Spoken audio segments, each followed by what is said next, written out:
नमस्कार, मी प्रीती. मी मराठी लाईव्हच्या prime time मध्ये तुम्हा सर्वांचं खूप स्वागत. मनसेला सोडचिठ्ठी दिल्यानंतर वसंत मोरे दुसऱ्या दिवशी भावनिक आणि अस्वस्थ असल्याचं पाहायला मिळालं.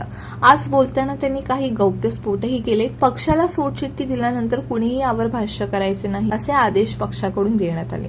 यावर वसंत मोरे यांना विचारले असता वसंत मोरे म्हणाले, कुणीही थांबले नाही. पक्षातील लोक रात्री 3-3 वाजता कार्यकर्ते शाखाध्यक्षांना फोन करून धमकावत आहेत. पोस्ट डिलीट कर असं सांगत आहेत. पोस्ट का टाकली त्याचा जाब विचारत आहेत. हे प्रकार थांबले नाही तर मला राजसाहेबांना सांगावं लागेल. साहेबांना कोण फसवत होते ती नावे जाहीर करावी लागतील असा इशाराही त्यांनी कार्यकारिणीतील त्या लोकांना दिला आहे. राज्यभरातील पोलीस पाटलांच्या पगारात वाढ करण्यात आली आहे. पोलीस पाटलांना आतापर्यंत 6,500 रुपये पगार प्रति महिना मिळत होता. आता हाच पगार 15,000 रुपयांवर करण्यात आला आहे. पोलीस पाटलांच्या मानधनात बरी वाढ करण्याचा निर्णय आज झालेल्या राज्य मंत्रिमंडळ बैठकीत घेण्यात आला. बैठकीच्या अध्यक्षांनी मुख्यमंत्री एकनाथ शिंदे आता पोलीस पाटलांना महिन्याला 15,000 रुपये मिळतील.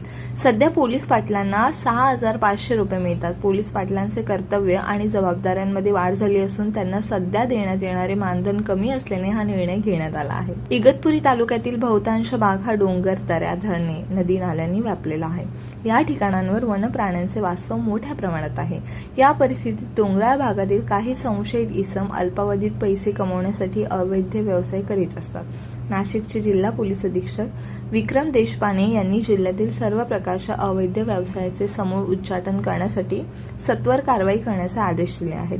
त्यानुसार स्थानिक गुन्हे शाखेचे पोलीस निरीक्षक राजू सुर्वे यांना मिळालेल्या गुप्त बातमीनुसार घोटी पोलीस ठाणे हद्दीतील पिंपळगाव मोर शिवारातील मोराच्या डोंगराच्या पायथ्याशी काही संशयित इसम वन्य प्राणी बिबट्याची कातडी विक्रीसाठी घेऊन येणार असल्याची माहिती मिळाली होती. त्यामुळे स्थानिक गुन्हे शाखा पथकातील अधिकारी आणि अंमलदार यांनी आज सकाळी मिळालेल्या गुप्त बातमीनुसार सापळा रचून संशयित आरोपांना अटक केली आहे. केंद्र सरकारने सीए अर्थात नागरिकत्व सुधारणा कायद्याची अधिसूचना जारी केली आहे. त्यामुळे आता सीए कायदा देशभरात लागू होणार आहे. याच मुद्द्यावर केंद्रीय गृहमंत्री अमित शहा यांनी भूमिका आपली स्पष्ट केली आहे. सीएए अर्थात नागरिकत्व दुरुस्ती कायदा मागे घेतला जाणार नाही अशी रोखठोक भूमिका अमित शहा यांनी मांडली आहे. भाजपाच्या नेतृत्वाखालील सरकार त्यांच्याशी कधीही तडजोड करणार नाही असेही त्यांनी याबाबत स्पष्ट केले आहे.